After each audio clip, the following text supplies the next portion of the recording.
My name is Teresa Lockwood. I reside in Vineland, New Jersey, and I'm going to talk about.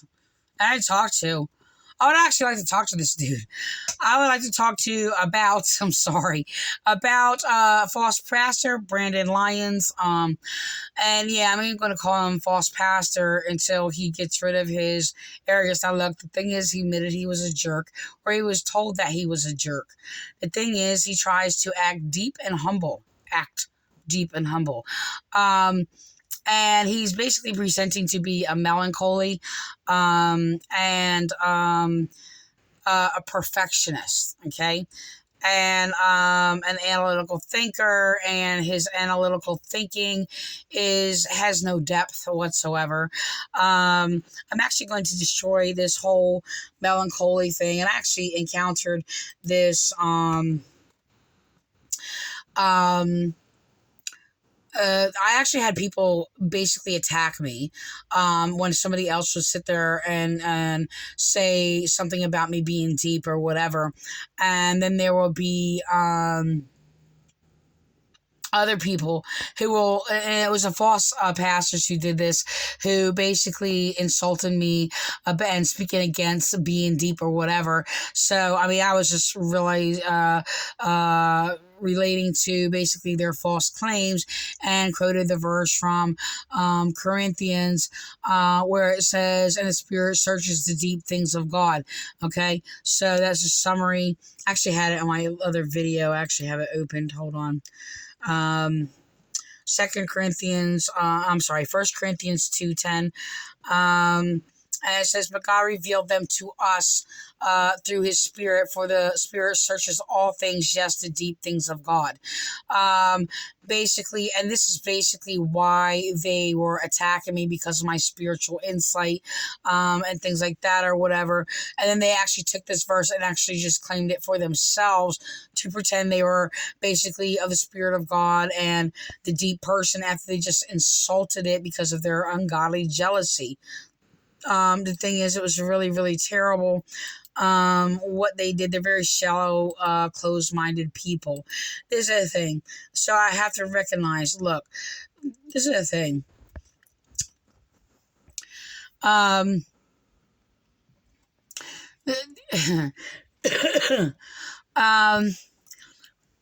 is very undiscerning, okay? And you got to look at what he really wants. The thing is just that he tries to appear to be this spiritual person, this deep person. And the thing is that he's going about it all wrong, and he's seeking to fulfill things in things that are just very shallow. The thing is, you have people dealing with this whole spiritual gifts kit. It has nothing to do with the spiritual gifts or whatever, but they're relating to this false leader in here, deemed as a sanguine or whatever. The four temperaments: sanguine, choleric, phlegmatic, and melancholy. The thing is, she's very shallow, and the thing is, they have to recognize, they think she's a good person because she's always smiling or whatever. And the thing is, very undiscerning also. There is a difference, obviously, in characteristics between Brandon and Nelda Wee, a false minister. She was actually took over a false doctrine about the spiritual gifts kit. No, us pastors of the Spirit are not going to accept this. Now, the thing is, we're going to analyze it. We're going to break it down. I rejected it, and I basically went along with it to basically experience it or whatever. I mean, I encounter a lot of things of people, the way they're experiencing some sort of like doctrine or something. I don't know how to think of. I don't know how to think. I don't know how to express it. But think about that. Of other things, like, I mean, I observe, false writings. Okay. So the thing is I mean, I already talked about it on other videos. I mean, there's more to it. But I'm trying to keep videos as short as possible. But the thing is these what they're trying to present as a spiritual gifts, all right, are not sanctifying. They don't involve in pastoring whatsoever, or a knowledge to benefit somebody else or whatever. The thing is, Brandon has basically expressed seeing a psychiatrist, and even because he has toxic false counsel, has basically accepted anxiety medications. First of all, anxiety is not a mental illness, by the way. The thing is, it's like he could have balanced anything in his life from what he described. Listen before. How do I say this? If he was experiencing like excessive anxieties, the thing is he was a lot of things in his life is very conflicting, and which I think he actually is trying to seek. The thing is he seeking the deep things of God? He actually, I mean, he has mentioned and admitted that people told him that he acts like a jerk in the past or whatever. The thing is there's a lot of superficial expressions in his emotions where he tries to appear like the deep thinker or the humble person or the melancholic or whatever. I'm actually about to record him and his disaster of trying to explain the perfectionists. So he's not a perfectionist, by the way. So the thing is like, what can we relate melancholy to? And the thing is, it's like, yeah, and there is a reflective expression where melancholic is basically a spiritual deep thinker. Okay, so the thing is, it wasn't the exact intent when it's first being discussed by Greek philosophy. Many years ago, whatever, discussing in Aristotle's time, is basically has come before that. Aristotle questioned it because it was already a pre-existing knowledge, and I can tell that by my own studies or whatever. Actually brought it up when they were doing this spiritual gifts kit, bogus, phony spiritual gifts kit, where I basically expressed how Aristotle was like questioning, this at the time, where he said, why does black bile cause melancholia? Okay, so melancholy is basically deemed as many things, just a characteristic temperament or a mental illness, or basically just a depressed person. So the thing is he's trying to relate sufferings in his life. It has no relation to what look. I'm gonna express this. Melancholy is discussed in many different ways in different people's expression of doctrines, and in different dialogue and debates over what that is throughout time or whatever. So, look, the DSM, like I said before, it expresses it as like a mental illness. No, there's like more to it than that. There's other people who want to basically relate the melancholy personality to, or expression, to deep thinkers that are spiritual, okay, more insightful, analytical thinkers or whatever. This is the thing. These so-called temperaments are not sanctifying, and they don't at all basically identify like the purpose of the gift of God given, that is supposed to be beneficial and fruitful for other people. It does not mean you can't identify like somebody who is basically melancholy, like a mourner. Okay, and yeah, melancholy can probably be more related to actually, well, just about all the prophets recorded about in the Bible, and they're in a sense, I don't like to combine that, but can be more related because of their expression of their grievances and humanity. Okay, the thing is, he's very self-centered. Okay, just like all these people in here are, and like look, this is the thing. He's mixing a lot of a toxic psychiatry that he is actually poisoned by. Okay, the Psychiatric Association, I've always spoken against them. Even encounters I've had every time have always spoken against their delusions.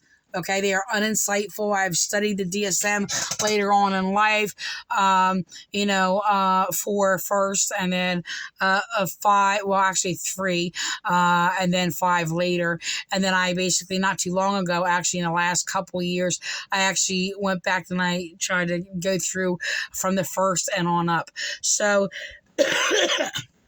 the thing is, people try to push these false ideologies of the Psychiatric Association, and it's spread throughout all of society. Not even even if you haven't encountered like psychiatrists or psychologists and things like that, their false ideologies has intoxicated society.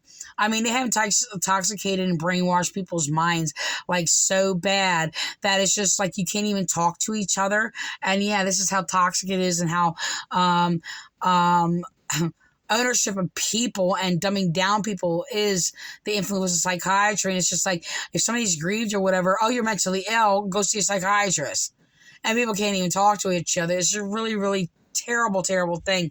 So this is my personal observation, by the way, and responses, and listening to even other people with other people, and encountering people, and it's just like just about like many people are doing it to people. Now the thing is, I'm only use that if somebody's abusive to me. Okay, and they actually try to use the whole mental ill label to abuse me, by the way, to make themselves feel better. As I feel better. I quoted that. So the thing is, it's really complex. This is a thing.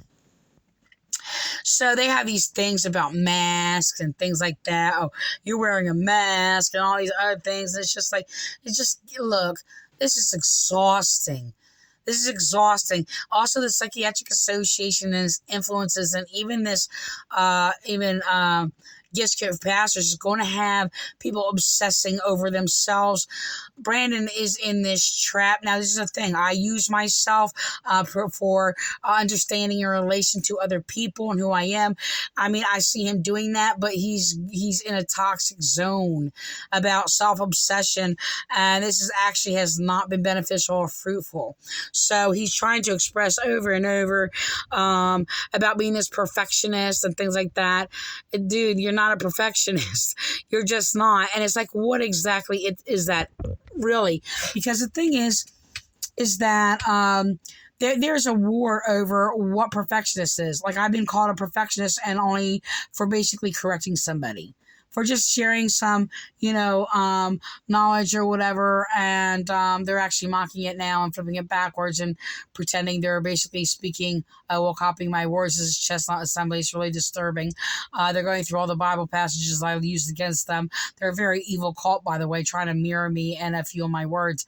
Really, really disturbing. So, I speak against their, delusional false doctrines. So this is the thing. I'm all for people examining themselves, and that's in the scriptures, like I said before. But the thing is, it's just that it gets weird sometimes. And I've encountered this a lot. And I mean, I've experienced it not in their same way. I was kind of mocking it or whatever, but it's just like they actually had people examine themselves in a very unhealthy way. The Psychiatric Association is very, very unhealthy. They will keep you ill.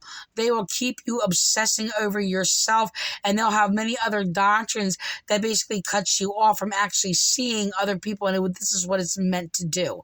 Okay? Like the deception of this for temperament or whatever. And they're trying to preach this message of the gospel, which it is not, and very toxic in regarding this. Now, of course, because this is put in society, I have to discuss it.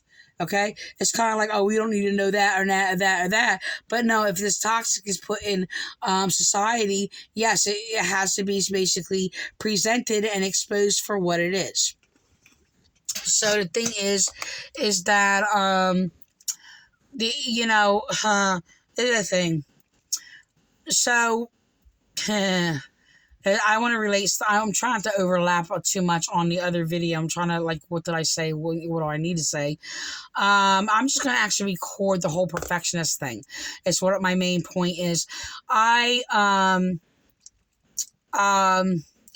Yeah, okay, so the perfectionist thing is like up there. Like, I mean, there's people attacked me and attacked me as a perfectionist, and not on based on anything but like a few words that I said. And it's just like, how does that make me a perfectionist? Now the thing is, because I'm right. So apparently, there's a pastor basically had to teach me, and a few other people with their false ideologies they had to teach me a lesson for being right. They even said that. I'm like, why are you doing this? Oh, you always want to be right. So the thing, I just want to let you know, the opposite of what is right is actually disaster. Okay, I made a pick or whatever to basically make a point or whatever. I was like, well, you should start being grateful for those perfectionists, like the people building the planes you're flying on, cars, and all these other things, and that they, did it right. Now, the thing is, their perfectionism doesn't kind of balance out when humanity with some of those things. So, whatever. Yes, and like when I mess up on my words, that can cause a disaster. But, so I do have people editing my videos, by the way, to sit there and try to make me wrong and speak against myself and do all these things. These are Pentecostals harassing me, by the way. Yeah, they actually hate me, for telling people what is right. It's really disturbing. So, anyway, so with the perfectionism, right, you can, the thing is, if you're presenting your disaster as perfection, you got some serious issues. Okay, that's like Hitlerism, where Hitler tried to present this perfectionism, and we're like, oh, whoa, look, that person was a perfectionist, that person was a perfectionist, and look what that perfectionism did. And the thing is, the point is they weren't perfect. Okay. Now the thing is, yes, we fall. The pastor just try to basically copy my words because I made statements or whatever. Yeah, well, we scrape our knees, we do this or whatever. But the thing is, they're basically looking for, a lot of people look for external perfectionism. Okay, so this guy is going to present himself on the outside like a Pharisee as presenting a perfectionism. And basically, yes, it does admit his flaws. Okay, but the thing is, he's actually having an outward appearance, which he's actually going to add on to this afterward. So the thing is, listen real careful. And you're going to listen to him actually present something as a perfection and basically speak and misdefine that in the opposite of what perfectionism is. This is how I define it. And it's opposite from what he's trying to say. So, and basically he's going to actually define everything that is wrong and not perfection and call it perfection or perfectionism or perfectionist or whatever. Okay, so I'm going to record this. All right. Here's a big word for me. I'm a perfectionist. Bluetooth. All right, I hate that. It's just like kind of. Don't just mean I like things orderly. Perfectionist. Hold on. I had expectations. So he's not a perfectionist, and we're going to find that out why. My own self that are unrealistic and unattainable. But I believe that I can get them and achieve them. That's what the false self tells me. Here's a big word for me. I'm a perfectionist. And I don't just mean I like things orderly. That's just part of my perfectionist means if something goes wrong, the whole thing is done. That is the opposite of perfectionism. What he's only describing is everything that is wrong. The opposite of perfectionism. So you can sit there and twist it however way you want, and sit there and just like, oh, because it's not right, but it went wrong. I only can accept what is right. First of all, perfectionism is to complete or make something whole. So no matter how you want to sit there and play on these words or whatever, you're still only describing what is wrong, the opposite of perfectionism or perfectionist. If something goes wrong, then the whole thing is a failure. If you don't get every part of this correct, if you don't nail every part of this, whatever it is, you're a failure. If you don't do it right and you do it wrong, you're a failure. It's the opposite of perfectionism. So because you don't get it right and you get mad and it's not perfect, even though you're doing it all wrong, it's still wrong. See, we don't have the ability to realistically look at the situation and say, well, this is probably why this happened, and these things are out of my control. No, as perfectionists, I believe that everything is in my control. Everything is. Has nothing to do with perfectionism. Perfectionist or whatever. And he actually can't even realistically believe that. It's actually a delusion if he's trying to convince himself of that. So, who basically thinks that way? If you keep messing up or acknowledge your mess up or whatever, he's not even defining anything correctly. Oh, perfectly. Which, yeah, actually, yes, he should. Because if you are going to sit there and play pastor, yes, and pretend to be Christian, Christianity only speaks true knowledge. And it's Christianity true knowledge in me that is recognizing that this is distorted error.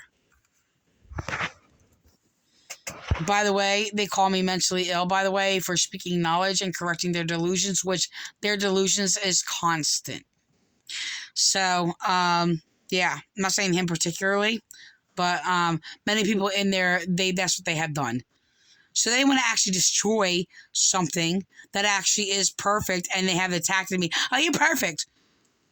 Humble yourself and speak what is right. So they're going to continue to do wrong. They're going to call themselves meticulous and all these things or whatever, or because they organize, and he expressed basically things in order or whatever. Maybe you have your things in your drawer all lined up. That used to be me. I don't do that anymore, but some things are. But anyway, I have a disaster all around my room because my storage. Okay, I can't go into all that, but and if it doesn't go well, then I'm a failure. We're consumed with appearances. See, when you feel... This is describing him. He is consumed with making himself appear to be a perfectionist. Why he's talking about all the disaster, why he's misdefining perfectionism. Just want to let you know, Christianity and the Spirit of God does not speak false knowledge.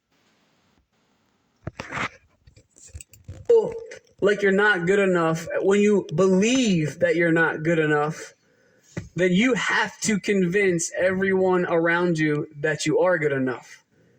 You're constantly trying to prove to yourself. I'm constantly trying to prove to myself that I am good enough. And the way that we can do that is one of the ways we can control it, which is our appearance. Not only... So anyway, they're playing on this word good enough. First of all, I don't know why this guy sits there after William Clay does a sermon. He has to sit there and echo it and put his little toxic false knowledge on something on reflecting William Clay. William Clay has a different characteristic about it. This guy has the toxic self-obsession display that he is intoxicated by of the Psychiatric Association. This is a lot in his things. Now, like I said, I'll talk about myself. I think people should relate their own experience or whatever to talk about things, to relate it to other people can relate it to. And yes, there are some things in here that people can relate to, but there's a lot of people, and I've seen this through many, many, many people, where people explain things what they are told, and it's a complete error, and basically not what's going on, but basically what they're about, where they're at, or whatever the case may be, like he is doing. It doesn't even line up. So he's echoing, and he's echoing some words from William Clay, but he's also expressing a lot of the mental disorder. I mean, yes, reflecting on him, but not of his own, but the mental disorder of the Psychiatric Association. And the problem why they're so toxic, by the way, because their doctrines are not perfect knowledge. That's why it's called a disorder. It's the Psychiatric Association that is disorder, and they cause a disorder in people and keep people there. So yes, basically the counselors, well, are mentally deranged. My physical body, the way that I look and take care of myself with the clothes that I wear. Sometimes I have to really ask myself the question, are you putting on a shirt today or are you putting on fig leaves? Which one is it? I love when Pastor Will asked us that in our staff prayer the other day. It was like, wow, even the clothes that I wear sometimes, I realized and had to admit to myself, this is just fig leaves. I'm just trying to hide my stomach today because I don't feel like I look, very good or whatever. That's what we do. Another subject, ridiculous. So does he do that? Like he's saying, okay, he does. Say it. Hold on. Somebody who has developed a false self. We want to be admired, but I don't want to be known. Now, keep in mind, remember, I'm talking about the false self. I'm not talking about me standing here today. When I'm living in my false self, I want to be admired. I want the praise of people, but I don't want you to know who I really am because I'm scared to death that you'll reject me. Scared to death. Look, he's reflecting off of William Clay's wasteful sermons, and it's the delusion of the Psychiatric Association. Now, people do have this thinking an issue or whatever, but this is not how you actually destroy this thinking and this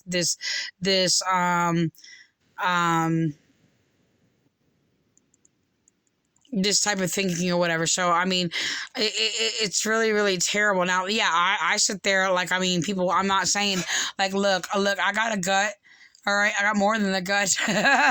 So, but this is these doctrines are like fruitless or whatever. Not like, I mean, like, people know what they do. You know what I'm saying? So where is the destruction of the false ideologies that people have? I have a different perspective than most people. There are common thoughts though that go around that. I've heard it before. So okay, let me go on. You'll remind